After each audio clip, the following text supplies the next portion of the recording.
Bonjour à tous, nous revoilà pour la troisième et dernière partie du chapitre consacré à la structure électronique de l'atome.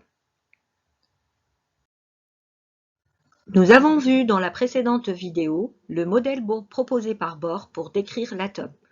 Son modèle n'a pas fait l'unanimité parmi les scientifiques de l'époque. Il a toutefois paré la voie à d'autres interprétations plus complètes qui ont conduit au modèle ondulatoire. Le modèle de Bohr comporte deux idées essentielles. La première est que l'énergie des électrons est quantifiée. Cette idée est conservée dans le modèle ondulatoire.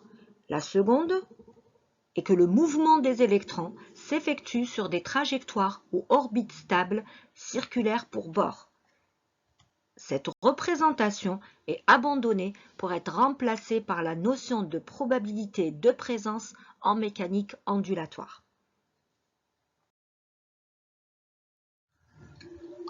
Le modèle ondulatoire est fondé sur un point de vue proposé par Louis de Broglie en 1924.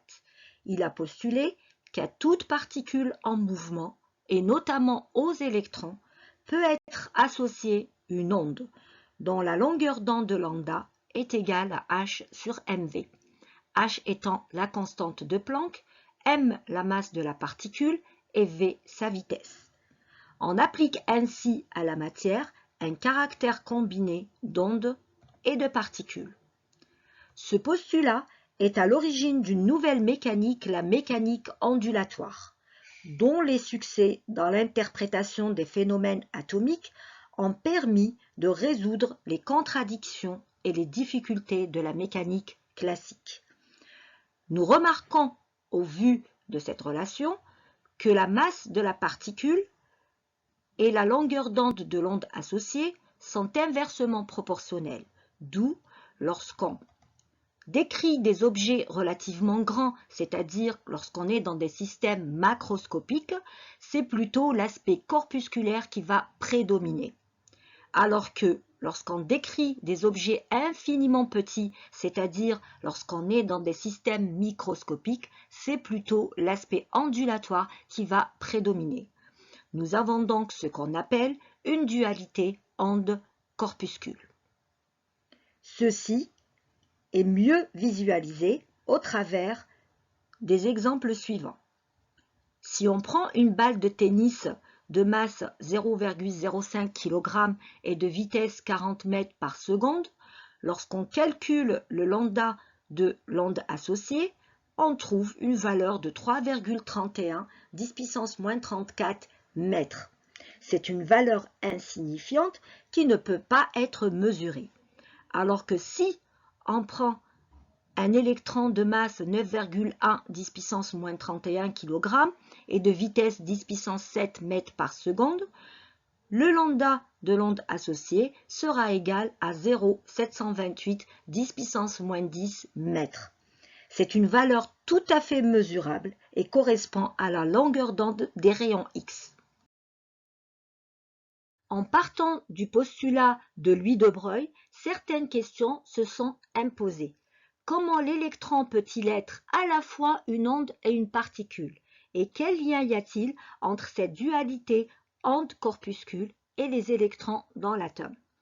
Heisenberg a essayé d'apporter une explication grâce à son principe d'incertitude, qui dit que si une masse m est en mouvement sur une trajectoire avec une vitesse v, à un instant donné, on ne peut connaître exactement à la fois, je répète à la fois, et avec précision, sa position x et sa quantité de mouvement p ou sa vitesse.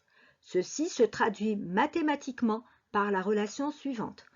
Heisenberg dit que le produit des incertitudes absolues, c'est-à-dire le produit de l'incertitude sur la position ΔX et celle sur la quantité de mouvement ΔP, doit obligatoirement être supérieur ou égal à une valeur constante qui est h sur 2π, ou h bar.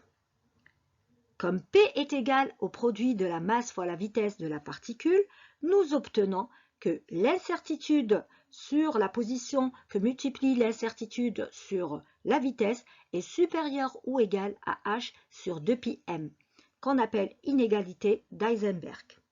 Donc d'après ce principe, si on connaît de façon précise la vitesse d'une particule, donc le delta V sera faible, l'incertitude sur la position ne peut pas être bonne. Donc on aura un delta X qui sera grand. Essayons de comprendre un peu mieux ce principe en l'appliquant à quelques cas. On commencera d'abord par un système macroscopique, c'est-à-dire qu'on prend un objet de masse m égale 1 kg. Si delta x est égal à 1 mm, ce qui constitue une bonne précision, lorsqu'on calcule le delta v, on obtient une valeur de 1,054 10 puissance moins 31 mètres par seconde. C'est une excellente précision. Donc, le principe d'incertitude n'est pas applicable aux objets macroscopiques. En effet, il ne prend toute sa signification que lorsqu'on étudie les systèmes microscopiques. Prenons l'exemple d'un électron de l'atome d'hydrogène de masse m qui est égal à 9,1 10 puissance moins 31 kg. Si delta V est égal à 0,1 mètre par seconde, ce qui constitue une bonne précision sur la vitesse. Le delta X qu'on calcule sera égal à 1,1 10 puissance moins 4 mètres. C'est une imprécision énorme vu que le diamètre de l'atome est de l'ordre de 10 puissance moins 10 mètres. Le delta X est plus grand que la taille de l'atome. Il nous est donc impossible de déterminer avec précision et simultanément la position et la vitesse d'une particule comme l'électron. On voit donc pourquoi nous ne parlons pas de la position de l'électron, mais bien de sa probabilité de présence. De ce principe d'incertitude découlent des conséquences importantes pour l'électron. Il est impossible de déterminer une trajectoire précise pour l'électron. L'électron ne sera plus décrit comme un corpuscule, mais plutôt comme une onde. En admettant le principe d'Heisenberg, Max Born propose d'interpréter la mécanique quantique comme suit. Si on choisit d'évaluer avec une certaine précision l'énergie de l'électron dans un atome, il faut accepter qu'on puisse seulement calculer la probabilité de le trouver dans une région de l'espace déterminée. En effet, en mécanique ondulatoire, on a renoncé à attribuer à l'électron une trajectoire précise. On peut seulement définir la probabilité qu'il se trouve dans une certaine région de l'espace autour du noyau. Dans ce modèle, l'électron de l'atome est décrit par une onde. Si l'état de l'atome est stable, on dira que l'onde associée est stationnaire. Rappelons ce qu'est une onde stationnaire. C'est tout simplement la superposition de deux phénomènes vibratoires qui ont même période et même amplitude et qui se propagent en sens inverse.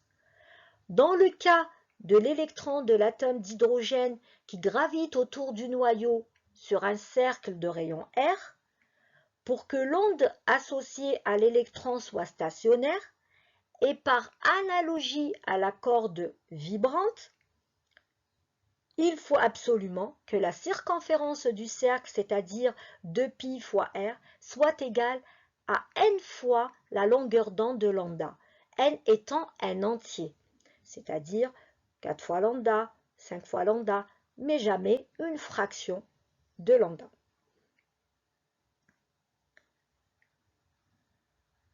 Comme lambda est égal à h sur mv, postulat de Louis de Broglie, en remplaçant lambda dans la première relation, nous obtenons la relation suivante. Le produit mv fois r qui constitue le moment cinétique de l'électron, qu'on avait vu dans la description faite par Bohr, est égal à n fois h sur 2π. On retrouve donc la condition de quantification de bord. Schrödinger révolutionne l'idée d'orbite en proposant un modèle ondulatoire dans lequel l'électron n'est pas décrit comme une particule, mais comme une onde, à laquelle on associe une orbitale, également appelée fonction d'onde et notée psi. C'est une fonction mathématique complexe qui ne peut être déterminée expérimentalement. Cette fonction est obtenue par la résolution de l'équation différentielle de Schrödinger h psi égale E psi, avec h un opérateur mathématique qu'on appelle l'opérateur hamiltonien, et E l'énergie de l'électron. L'exposé de l'équation de Schrödinger dépasse le cadre de cette vidéo, mais il est nécessaire d'en présenter les solutions psi qu'on appelle fonctions d'onde ou orbitales. L'équation de Schrödinger se justifie par le fait que tout ce qu'on peut en déduire est vérifié par l'expérience. De ces fonctions, on retient les choses suivantes. Seules certaines fonctions d'onde sont permises par un électron dans l'atome. En effet, l'équation de Schrödinger n'a de sens que pour certaines valeurs d'énergie E. Ce sont les valeurs permises pour l'électron et qui sont bien déterminées, d'où la quantification de l'énergie. On les appelle des valeurs propres. À chaque valeur propre correspond une fonction psi, qui est appelée à ce moment-là fonction propre. Pour une valeur d'énergie propre, il est possible d'avoir plusieurs fonctions propres qui vérifient l'équation. C'est-à-dire, pour une valeur d'énergie E, nous pouvons avoir plusieurs fonctions psi qui auront cette même énergie. On parle dans ce cas de fonctions propres dégénérées. Le carré de psi, c'est-à-dire psi au carré, en un point, va déterminer la probabilité de trouver l'électron dans une région donnée de l'espace. Les scientifiques parlent alors de densité électronique. La théorie de Schrödinger définit avec précision l'énergie de l'électron. Par conséquent, on ne peut connaître que la probabilité de trouver cet électron en un point donné de l'espace dans un état énergétique déterminé. La région dans laquelle l'électron peut se trouver est appelée orbitale. Le nombre quantique n s'est avéré insuffisant pour la résolution de l'équation de Schrödinger pour un électron situé dans un espace tridimensionnel. Pour cela, Schrödinger a introduit deux nouveaux nombres entiers L et M pour décrire la fonction psi et un autre demi-entier S pour décrire l'électron. Ces nombres obéissent à des règles particulières et ne sont pas sélectionnés au hasard. Le premier nombre quantique que nous allons voir est le nombre quantique principal n qu'on a déjà vu auparavant et dont le rôle est de quantifier l'énergie. C'est un nombre entier qui définit la taille de l'orbitale et l'énergie qui lui est associée. Il représente une couche ou un niveau. Les valeurs prises par n varient de 1 jusqu'à 7. Pour chaque valeur numérique de n, correspond une couche symbolisée par une lettre. Lorsque n est égal à 1, nous avons la couche K. Lorsque n égale à 2, c'est la couche L. n égale à 3, c'est M. 4, c'est N. La couche O correspond à n égale à 5. n égale à 6, c'est la couche P. Et n égale à 7, c'est la couche Q. Le deuxième nombre que nous allons voir est le nombre quantique secondaire ou azimutal L. Les électrons d'une même couche peuvent être regroupés en sous-couches caractérisées par le nombre quantique secondaire L. Ce dernier permet de définir la forme de l'orbitale atomique où se déplace l'électron. Les valeurs que peut prendre le nombre quantique L dépendent des valeurs de n. Pour un n donné, L peut prendre toutes les valeurs entières comprises entre 0 et n moins 1, soit au total n valeurs. Donc, nous aurons n types de sous-couches. Exemple, si n est égal à 1, le n ne peut prendre que la valeur 0 dans ce cas. Donc, nous n'avons qu'une seule valeur, donc un seul type de sous-couche. Pour n égale à 2, le L peut prendre la valeur 0 et 1, donc deux valeurs. Ceci implique deux types de sous-couches. Les sous-couches sont représentées par une lettre selon la valeur de L. Lorsque L est égal à 0, nous avons la sous-couche S. Si L égale à 1, c'est la sous-couche P. L égale à 2 nous donne la sous-couche D. L égale à 3 nous donne la sous-couche F. Et enfin, lorsque L égale à 4, nous avons la sous-couche G. Le troisième nombre quantique est le nombre magnétique M. Il est lié à l'orientation des orbitales appartenant à une même sous-couche. Celles-ci possèdent la même énergie et ne diffèrent que par leur orientation spatiale. Elles sont dites dégénérées. Pour L donné, M prend toutes les valeurs comprises entre moins L et plus L, soit au total 2L plus une valeur. Le nombre de valeurs de M désigne le nombre de cases quantiques ou orbitales dans une même sous-couche. Exemple, si L est égal à 0, M ne peut prendre que la valeur 0.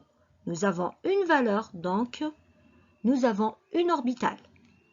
Si L égale à 1, M peut prendre les valeurs comprises entre moins 1 et plus 1, c'est-à-dire moins 1, 0 et 1. Trois valeurs impliquent trois orbitales.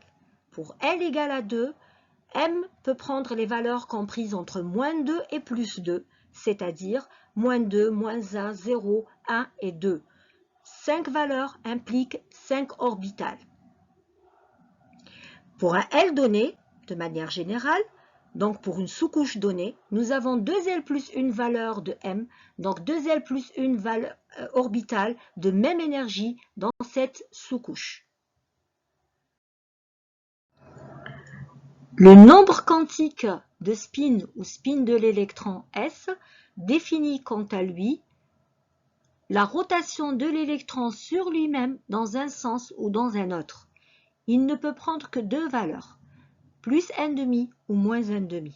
Remarque. Pour une couche donnée n, le nombre de sous-couches dans cette couche est égal à n. 2L plus 1 sera le nombre d'orbitales dans une sous-couche L. N au carré, c'est le nombre d'orbitales dans une couche. Comme une orbitale ne peut prendre qu'au maximum que 2 électrons, nous avons 2n au carré, le nombre d'électrons dans une couche. Afin de représenter l'électron, la sous-couche, l'orbitale et la couche, nous allons adopter la symbolique suivante. L'électron est représenté par une flèche. Le spin est représenté par l'orientation de la flèche. Si le spin est égal à plus 1,5, la flèche est vers le haut. Si le spin est égal à moins 1,5, la flèche est vers le bas. La case quantique ou l'orbitale est représentée par un carré. La sous-couche, comme nous l'avons vu, sera représentée par une lettre S, P, D, F et G selon la valeur de L. La couche, quant à elle, est représentée par le nombre n.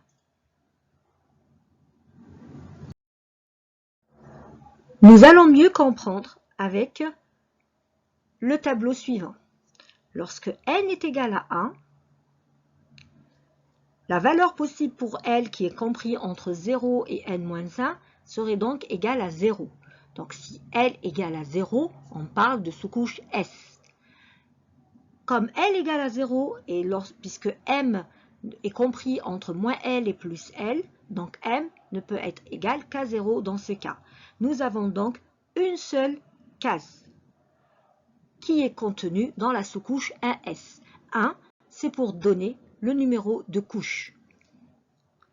Dans la couche n égale à 2, nous avons L qui peut prendre la valeur 0, donc toujours la sous-couche S.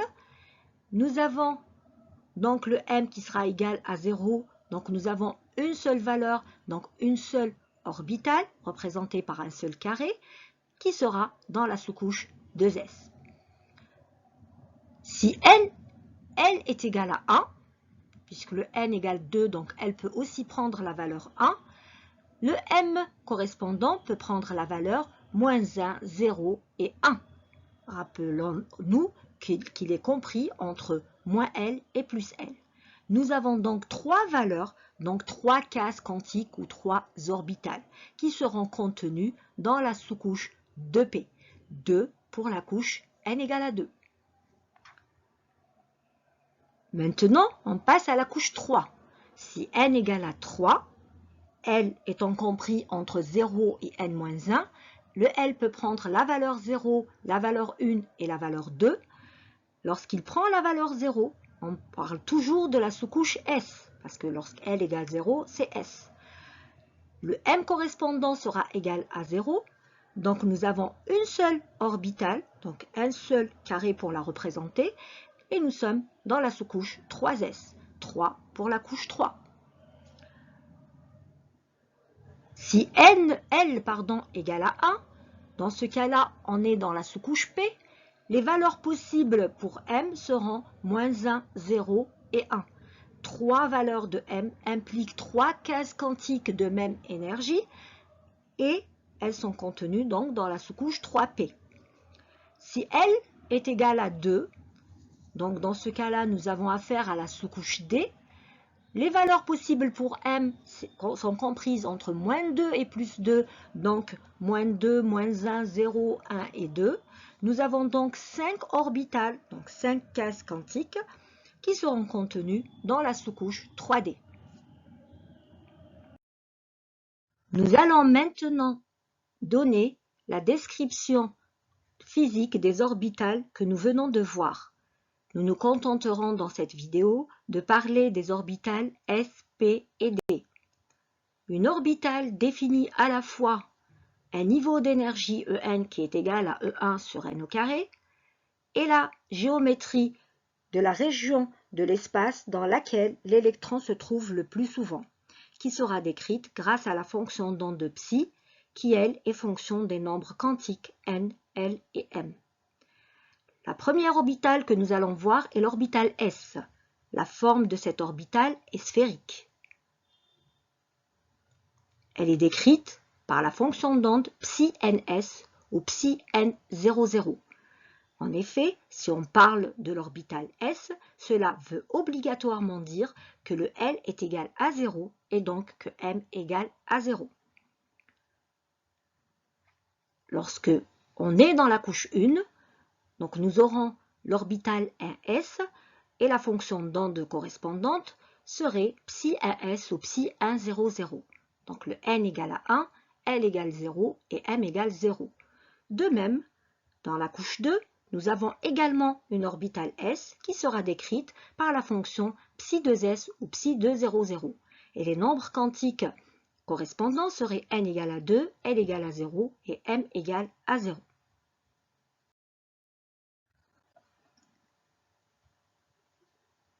Les orbitales P, quant à elles, possèdent une forme bilobée, c'est-à-dire qu'il y a deux lobes.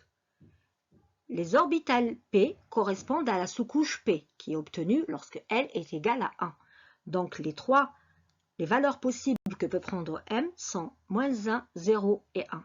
Trois valeurs donc impliquent trois orbitales désignées par Px, Py et Pz. Elles sont orientées selon les axes. Px sera orientée selon l'axe X et sera décrite par psi n Px, qui sera psi n 1 moins 1, avec L égale à 1, M égale à moins 1. De même, psi n Py décrira l'orbitale Py et correspondra à L égale à 1, et m égale à 0. Enfin, l'orbital pz sera représenté par la fonction psi n pz ou psi n 1, 1. Donc le L égale à 1, le m sera égal à 1 ici. On gardera la notation n parce que cela dépendra de la couche dans laquelle se trouve l'orbital. Les orbitales d ont une forme plus particulière.